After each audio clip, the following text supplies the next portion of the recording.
Nah, ternyata ketika saya mau beberapa menit setelah saya proses briefing anak-anak, ternyata saya jadi kayak gagu gitu, nggak Gagu. bisa ngomong, Wah. kayak sulit ngomong aja, Kaku gitu. kaku, Wah. kaku, nggak bisa ngomong, terus kayak panik, terus ada hal-hal ketakutan gitu. Wah. Sampai saya karena nggak sadar ya, cuma ngerasain aja, nggak tahu saya kenapa-napa. Sampai akhirnya si teman saya yang si anggota PMR ini Yang bisa itu. kayak ngusap saya di sini, diusap, terus disaranin anak-anak dibawa ke depan, Ditarik lah. ditarik dibawa ke depan aja. Saya tanyain kenapa, ternyata itu karena saya ngebriefing anak-anak itu di luar tembok yang udah dia pasang, tembok kayu yang dia pasang. Makanya saya juga hampir kena tuh. Katanya kalau kelamaan di sana mungkin saya juga bisa semacam kesurupan.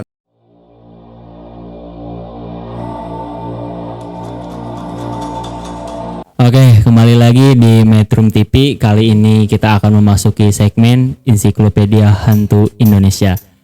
Kali ini kita udah kedatangan narasumber nih dari Pangandaran. Kita sambut narasumber kita. Kang, kenalin nama dulu dong Kang. Halo semuanya, perkenalkan nama saya Randy dari Pangandaran ya. Sehari-hari biasanya ngapain Kang? Untuk sekarang hari-harinya, kalau dulu pernah kerja sih di salah satu instansi pemerintah daerah. Di mana itu? Di Dinas Pendapatan. Oke. Cuman beberapa memutuskan untuk resign dan melakukan beberapa pekerjaan freelance. Kalau nggak salah tadi tuh pernah ngedengar katanya punya pengalaman mistis nih. Apa tuh? Jadi pengalamannya itu dimulai dari mungkin bercerita dulu ya, alasan pengalamannya itu, kejadiannya itu ketika sekolah di SMK Negeri 1 Cijulang dulu. Tetapi alasan saya dulu sekolah ke SMK Cijulang itu karena saya pernah mendengar gosip-gosip bahwa di SMA Negeri 1 Parigi itu katanya angker dan banyak kejadian-kejadian kesurupan. Makanya saya memutuskan untuk sekolah di SMK Negeri 1 Cijulang. Ternyata setelah saya masuk sekolah di sana, kejadiannya malah lebih parah. itu kejadian gimana tuh? Jadi banyak penampakan. Kan dulu saya punya kamera digital tuh kelas 1 SMK. Ya, pas pertama masuk itu kan ya iseng-iseng lah, suka fotografi. Saya bawa tiap hari ke sekolah, foto-foto kalau siang, kalau lagi ada kegiatan malam di sekolah juga saya foto-foto. Iya. Dan ketika foto-foto di malam hari, ketika pas lihat hasilnya itu banyak kayak ada gambaran-gambaran sosok-sosok kayak kuntilanak. Aneh ya? Dan setelah ditanyain kepada teman-teman yang bisa dalam hal-hal gaib itu, ternyata emang benar itu teh sosok seperti itu, kayak kunti, genderuwo apa macam gitu. Itu tuh di foto itu ngebentuk apa emang jelasin? Jadi kayak siluet putih aja gitu. Jadi misalkan kalau muka pasti putih, terus ada bayangan-bayangan rambut panjang. Banyak ya. Banyak. Wah. Terus selain itu pernah kejadian apa lagi tuh? Kemudian kan dulu ketika saya kelas 2, dimulai kelas 2 kan pembangunan ruang belakang, ruangan ekstrakurikuler di belakang sekolah itu udah rampung ya. Dan beberapa dari kita itu memutuskan untuk tinggal atau nginep di ruangan belakang ekskul tersebut. Ada yang kalau biasanya anggota OSIS nginepnya di ruang OSIS, kalau anggota pramuka nginepnya di ruang pramuka. Ya. Dan setelah beberapa hari nginep di sana, muncullah kejadian-kejadian aneh yang belum kita pernah lihat sebelumnya. Wah, apa itu? Jadi kan kalau malam biasanya emang kalau ada angin mah biasalah Biasa kayak pintu kan suka plenge gitu. iya sambil ada suara-suaranya. Tetapi pernah di satu malam sekitar jam 11-an itu nggak ada angin kencang, nggak ada apa, ujug-ujug kayak prak ke tembok, cuma satu kali itu. Wah, itu pada kaget semua kan? Pada kaget. Pada ngecek nggak? Ada sih satu orang yang emang dia berani ngecek ke sana, tapi emang nggak ada apa-apa. Tapi kejadiannya cuma satu kali dan membuat kita panik semua itu. Wah iya pasti sih panik. Ngeri itu. Lalu abis itu kenapa? Abis itu udah selesai, nggak ada apa-apa lagi. Kalau abis itu nggak ada apa. Kalau kejadian malam paling ya itu sih yang paling menegangkan itu. Cuma emang kesininya selalu ada, cuman udah kita anggap biasa lah. Ya. Paling kalau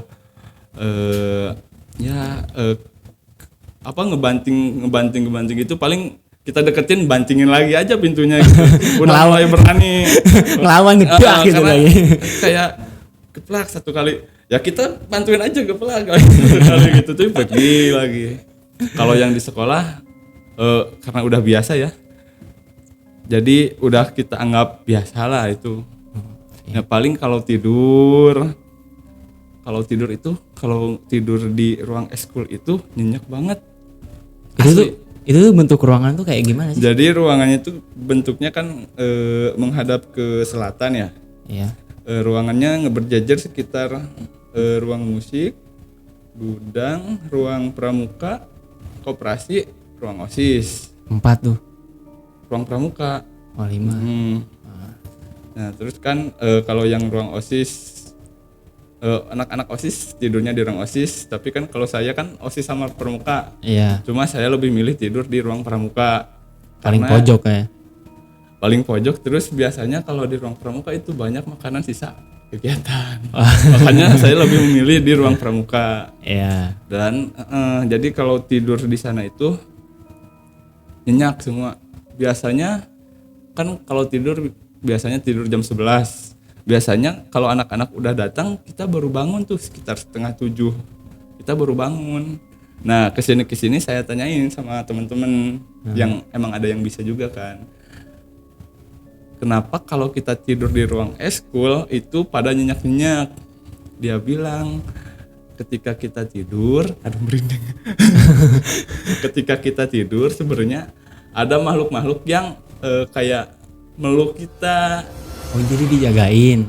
Gak tahu dijagain, gak tahu, pokoknya kalau kita tidur tuh dia kayak meluk aja. Kok bisa gitu ya? Gak tahu, tapi anehnya enggak buat kita takut, malah buat kita nyenyak. Wah, itu mungkin baik itu orang. Gak tahu baik, gak tahu apa. Cuma kalau saya pribadi sih takut ya dipeluk sama yang gituan ya. Iya sih pasti. Cuma kalau posisinya udah tidur kan nggak tahu gitu. Iya. Ya mangga aja mau peluk gitu. Berarti itu kejadiannya tahun kapan? Saya kelas 2 SMK sekitar 2014. 14 ya. Mm-mm. Terus tadi juga dengar punya kisah yang kegiatan apa sih tadi? Kegiatan pelantikan. Pelantikan apa itu? Kegiatan pelantikan Bantara yang ketika saya jadi panitia. Ya. Sebetulnya ketika saya jadi peserta pun ada juga sih. Jadi kalau pas pelantikan saya pelantikan kan acaranya itu di Bendungan Merjan di Desa Kertayasa. Iya. Cuma kan saya sendiri kalau di sana ketika saya jadi peserta nggak ngalamin. Cuma dengar-dengar dari teman-teman kakak senior yang panitia. Jadi ketika kita sudah istirahat tidur, mereka kan jaga malam. Iya pasti. Nah, dia itu pas nungguin kita tidur itu jaga kayak denger banyak kan posisinya ini sungai, ini bendungan, jembatan sama bendungan di bawah. Kita ngacampnya di sebelah kiri. Nah, kan ada jalan ke bawah buat kita MCK. Nah ketika malam banyak ada teman-teman panitia yang dengar banyak orang yang lagi berenang. Wah, Rame banget tuh rame kayaknya. banget. Terus ada sekitar 2 orang kalau gak salah nyoba nyusul ke bawah ngecek. Wah, berani banget tuh. Malam-malam. Malam-malam sekitar jam 12-an lah. Ternyata pas dicek ke bawah itu gelap, gak ada siapa-siapa. Tapi suara-suara yang rame itu udah nggak ada. Pas mereka ke bawah udah gak ada. Udah gak ada kayak yang berenang gitu. Serem sih. Serem. Nah terus ketika saya jadi panitia itu kan biasanya kalau pas saya jadi panitia dulu ketika H-1 sebelum kegiatan itu biasanya kan kita persiapan dulu, ada tenda panitia, tenda bundar, terus beberapa tenda panitia kita suka dijaga tuh kalau malam, takutnya kan ada apa-apa. Ya apa-apa ya yang jauh soalnya. Nah terus kan waktu itu ada temen panitia yang lagi nyoba ngulik ilmu yang begituan. Temen ngulik ilmu. Ilmu gaib. Nah, kalau boleh tahu berapa panitia itu? Kalau yang ngejaga pas H-1 malam ya, Iya, sekitar 3 motor berarti sekitar 6 orang. 6 orangan. 6 orang. Kan 2 orang nginepnya di musola, ada musola sambil nungguin yang ngecas HP, Iya. nginep di musola. Berarti tinggal 4 di tenda bundar. Kan saya kalau gak salah Ihsan, Romi apa Sunarjo sama Aris tuh. Iya. Nah, jadi 4 orang kan. Kalau saya mah tiduran aja di tenda bundar. Ada satu temen yang lagi ngulik itu, dia kayak buat ritual pengusiran atau gak tahu apa ya. Sekitar sambil bakar-bakar dupa juga tuh, ada kertas dijadiin ini buat dibakar ya sambil ritual. Lama-lama kayak dia ngusir tapi kayak manggil. Masih kayak manggil. Nah sekitar jam 11-an tuh, tadinya kan hening gak ada apa-apa. Pas saya mau tidur itu terdengar suara-suara kayak jeritan apa, suara Kunti. kayak bukan jeritan sih, kayak tertawa. Oh, kayak Kayak ketawa. tertawa gitu. Terus ada gangguan-gangguan kayak suara-suara ranting patah dari atas Oh, bukit. kayak kertak-kertak gitu. Kerupas. Oh, Terus kan iya. di sana ada di lapang tuh di pinggirnya ada apa? Pohon bambu besar. Nah, di sana kayak si bambunya tuh gaya goyang-goyang, gerak-gerak gitu. Wah, Nah, tapi dia terus aja ritual tuh. Kalau saya kan udah mulai panik juga tuh anak-anak. Dia terus ritual sampai sekitar jam 12 setengah satuan. Kayaknya mulai ada si makhluk-makhluk itu yang dia usir, ternyata dia panggil itu mulai nyerang dia tuh. mulai nyerang. Mulai nyerang si teman saya yang lagi ritual. Nyerang itu kayak gimana? Ya kayak gangguan kayak nyeri ini nih. Tangannya kayak kepelintir, kayak patah. Wah, Kayak patah. Dia udah nggak sanggup. Sekitar ada juga yang nyoba-nyoba ngurut lah. dia dipijit-pijit lah ya. Pijit-pijit biar tenang, biar nggak nyeri, ternyata malah makin parah tuh. Ya di sekitar jam 1:30 atau 1:30 ya. Karena dia udah parah tuh banget. Sakit ya, Udah kesakitan. sakit parah banget. Dan kita juga udah mulai panik tuh, takut sama hantu. Kita akhirnya mutusin buat kembali ke sekolah. Pulang ya. Akhirnya si tempat kegiatan kita nggak jaga, terus kita tinggalin. Kemudian kan besoknya acara berlanjut sesuai rencana, walaupun ya ada beberapa hal-hal yang tidak terduga, tapi nggak terlalu aman lah. Kalau acara mah masih bisa berjalan lancar. Iya. Kemudian beres materi, kita kan biasanya kalau pramuka itu selalu diadakan acara api unggun. Api unggun ya. Pasti pramuka ada Pasti api unggun pramuka lah. ada unggun. Iya, betul. Nah kemudian kan kebetulan saya dulu itu sebagai seksi acara, ngatur semuanya. Terus kan sebelum api unggun saya briefing dulu tuh anak-anak tuh di di kan walaupun jadi kalau biasanya penyulutan api unggun itu orang-orangnya yang baca dasar dharma itu 10 orang dari peserta. Iya. Nah, kita pilih dulu. Nah, terus acara materi mau berlanjut di depan, saya briefing anak-anak yang mau penyulutan api unggun di belakang tenda. Oh, yang briefing itu pindahin Dipindahin ke belakang biar nggak ganggu peserta. Iya. Permateri juga kan, di sana ada tamu juga yang lagi ngasih materi. Saya briefingnya di belakang tenda.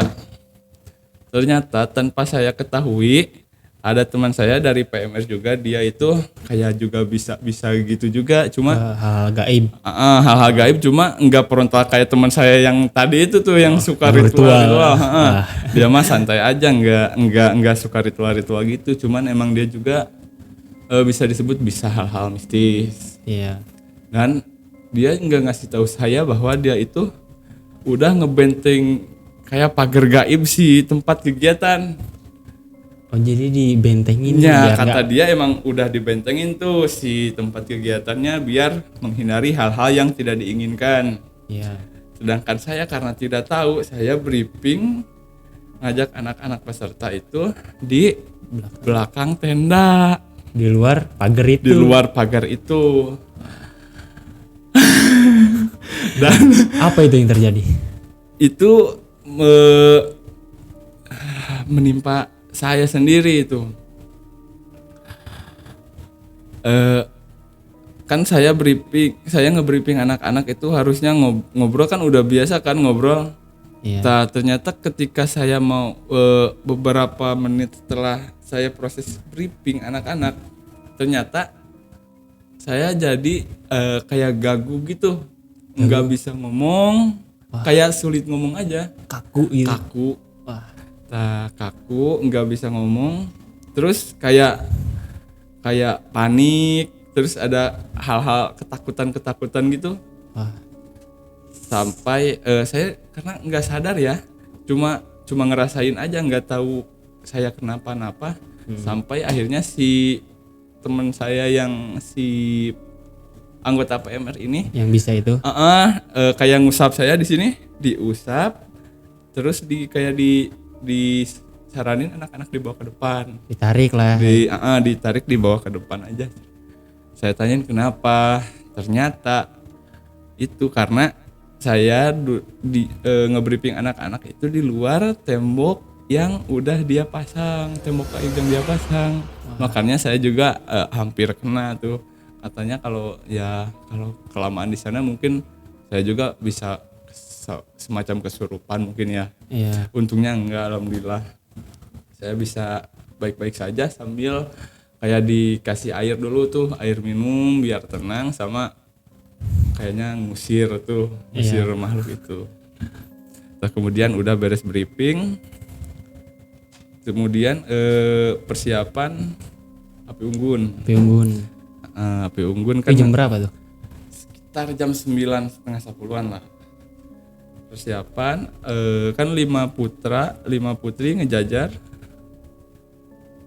Gini nih, ngejajar 5 putra putri ngejajar 5. Terus kan satu-satu ke sana, proses udahlah intinya selesai upacara api unggun, mulai di kayak sambutan pembina pramuka kan, sebagai pembina dia masih proses upacara tuh. Iya. Pembina lagi amanat. Kemudian kan saya di belakang mereka tuh ya, orang-orang yang itu. Saya dari belakang kayak ngelihat ada peserta yang gerakannya kayak aneh. Aneh gimana? Nggak seperti biasanya gitu. Kayak aneh aja gitu dilihat dari belakang. Nggak tahu tak saya bisa lihat gitu. Dilihatin sekitar 5 menit atau 7 menit. Dilihatin terus dan mulai curiga tuh. Saya manggil lah si anak PMR ini. Oh iya. Yang tadi ngasih saya minum, saya tunjukin kayak si peserta ini nih kayak aneh nih. Dia lihat juga ya, dia juga katanya gitu kayak aneh. Dia bilang kayak suruh ditarik dibawa ke belakang. Pas saya ambil Tarik. anak itu bawa ke belakang, dia tuh kayak apa? Kayak apa? Kesurupan. Kayak berontak. Wah, berontak. Wah, parah tuh. Kayak mau gini-gini nih. Oh, kayak macan-macan. Kayak mau keluar kayak gitu. Sempet ngelawan juga ketika diobatin. Ya, dibiarin dulu lah dia seenaknya aja gitu, pengennya gimana, biarin berontak dulu. Nah, setelah itu mulai diobatin kan, kasihan. Dipegangin tangan kaki, terus si anggota PMR itu suruh biasalah baca doa. Iya, Dan akhirnya keluar tuh. udah tenang, udah dikasih minum tuh. Wah, Ya, kejadian itu lumayan ini sih, kayak anak-anak yang lain juga kayak fokusnya teralih kepada ini si anak yang kesurupan. kesurupan. Karena kedengeran.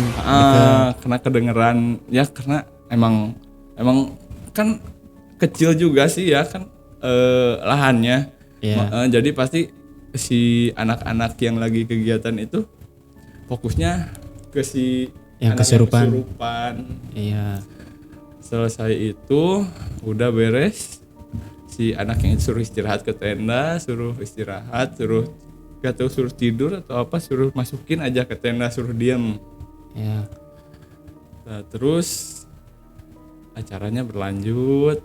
Api unggun Api selesai. unggun bagian kreasi seni tuh. Iya, pentas seni. Pentas seni biasanya kan abis amanat pentas seni ya, ke depan mulai pentas seni, kemudian kembali lagi kan setelah memulai acara pentas seni, saya kembali ke belakang duduk, lumayan belakang sih. Pas saya duduk lihat api unggun ke atas, kan ada, kalau api unggun gede tuh asapnya gede juga kan. Iya. Di atas asap itu ada kayak jubah hitam besar, tapi nggak tahu bentukan apa tuh, kayak gini aja, Kayak kain gitu. kayak lumayan. kain aja gitu, seliweran. Wah. Tapi yang lain pernah nanya nggak, ada yang lihat lagi apa enggak? Sebagian orang ada yang lihat, paling kan saya juga nggak berani lah nanyain hal seperti itu sama Pasti orang-orang yang ini. Takutnya parno lah ya. Saya tanyain kepada teman yang tadi, dia bilang udah diem aja. Iya, Berarti dia udah tahu dari tadi. Iya. Dia bilang diem aja udah.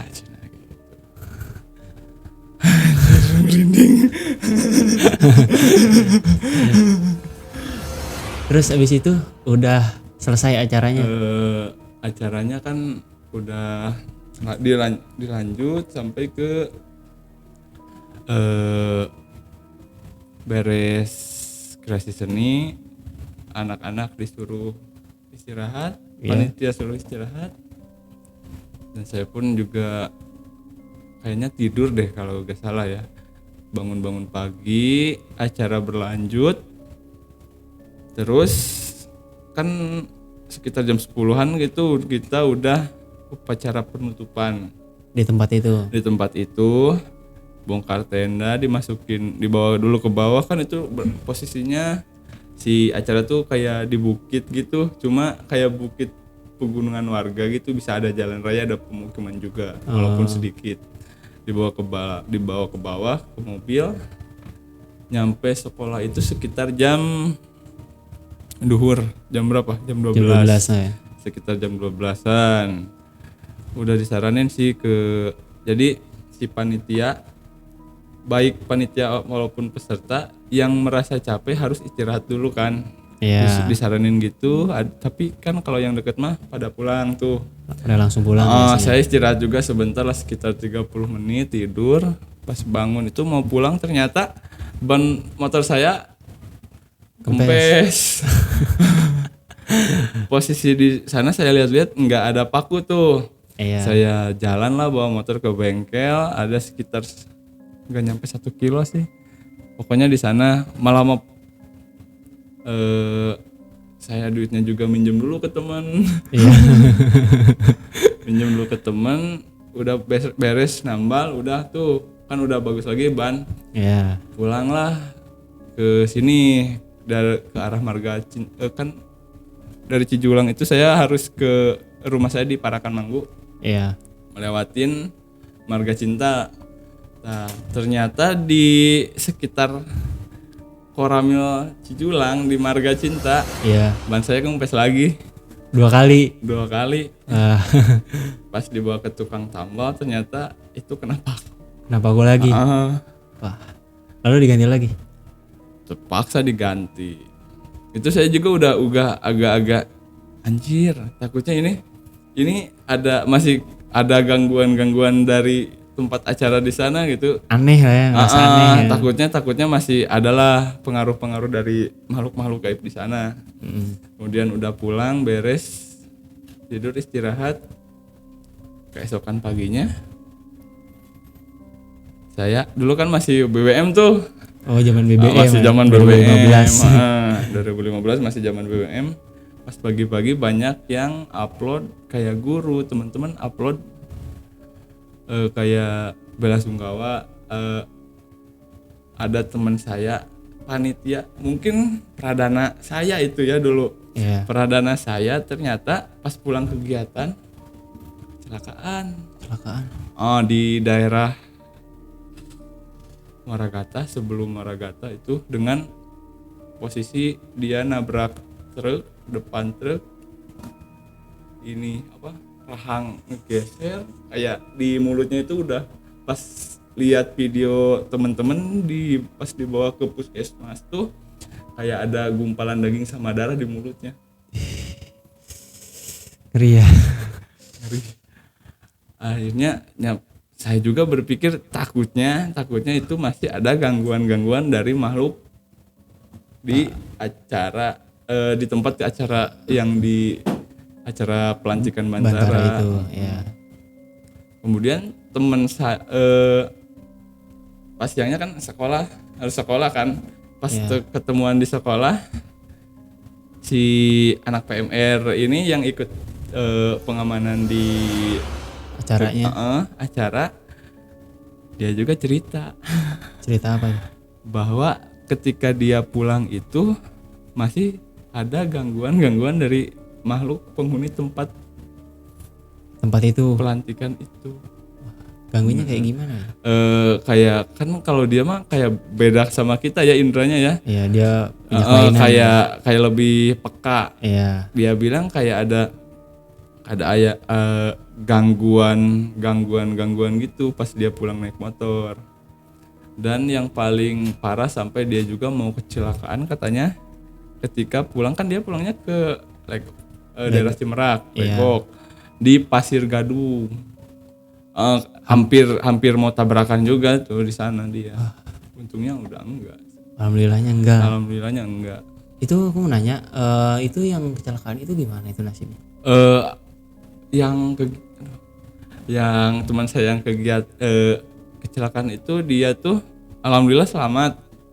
Walaupun kayaknya banyak istirahat dulu karena kan harus dioperasi dulu rahang sekitar 3 bulan 4 bulan ya. Dia itu kayak baru bisa sekolah lagi setelah dari kecelakaan itu 3 bulanan. Yang 3 bulanan itu.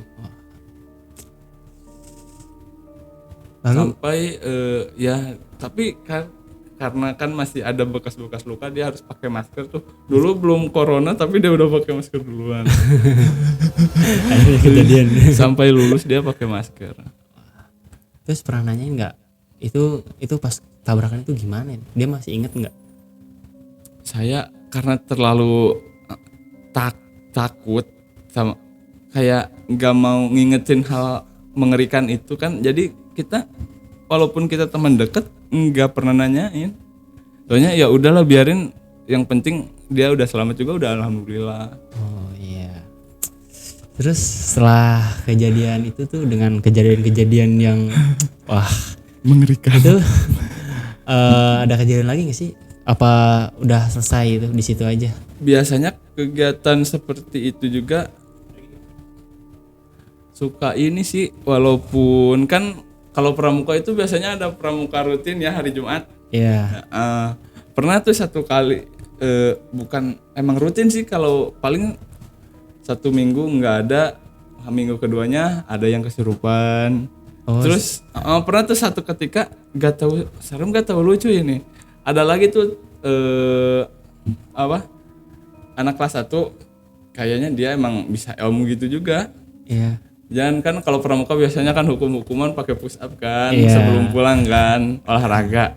Nah ternyata dia tuh kayak ngonekin badannya sama apa itu namanya, pemacan. Iya. Tahu pemacan? Tahu. Dia tuh kan karena emang udah kayaknya emang udah nggak kuat tuh, dia ngonekin sama pemacan tapi niatnya mau buat tenaga doang. Iya. Ternyata dia lost control, akhirnya dia juga kayak berontak. Wah. Bahkan sampai ada temen-temennya yang berusaha ngebantu, karena emang temen deket walaupun dia nggak bisa apa-apa ya, karena temen dia berusaha bantu buat tenangin, malah dia kena gibas kayak tangan kena muka. Gitu. Karena dia nahan gitu. Karena temen katanya, karena temen mau bantu malah kena gamparan tangannya sendiri. Akhirnya setelah ternyata ada guru juga tuh yang belum pulang yang dia bisa, dia langsung lari ngedeketin saya dan nanya kenapa. Terus Saya bilang nggak tahu tuh, kayaknya ngonekin pemacan. Soalnya kan udah kelihatan tuh dari gerak-gerik tangannya udah gini nih, udah kayak saya tahu sebagian gitu. Kalau ini udah pakai pemacan gitu. Dan saya tanya, Pak kenapa kok bisa tahu? Kerasa. Saya bilang kerasa. Dia deketin, suruh wudhu ke masjid, gak tahu doa. Saya kan yang nganter. Habis dia wudhu ke masjid, kayak baca gak tahu ritual apa ya, udah tenang lagi gitu. Dan ada lagi tuh, ketika biasanya kan saya keingetan kuku yang pemacan itu kan biasanya kan kalau anak kelas 1 itu sama kita panitia kayak diperiksa kerapian, dipotongin kalau kukunya panjang dipotongin. Kejadian lagi sama anak itu, dia itu gak mau kukunya motong kuku. Tapi ada temen senior Bantara yang ya emang nggak tahu lah ya kalau yang gitu-gituan, dia maksa cewek, si Bantaranya tuh cewek, ngeyel maksa pengen motong kuku dia. Dipaksa lah dipotong. Nah, itu berontak lagi. Langsung kesurupan lagi. Langsung kena lagi sendiri. Wah. Ternyata, nah saya tanyain lagi, kenapa gak mau dipotong, kenapa bisa kayak gitu. Dia bilang bahwa si pemacannya itu diemnya di dia tuh di kuku. Dan si pemacannya itu gak mau dipotong kukunya, tapi karena ngeyel si kakak Bantaranya ngeyel, akhirnya pas dipotong dia ngamuk si pemacannya. Oke. Mungkin itu aja nih ceritanya ya. Oke, terima kasih Kang siapa? Randy. Oh, Kang Randy. Oke, terima kasih nih buat ceritanya kali ini. Oke, mungkin itu aja ya dari kita ya. Oke, terima kasih. Bye.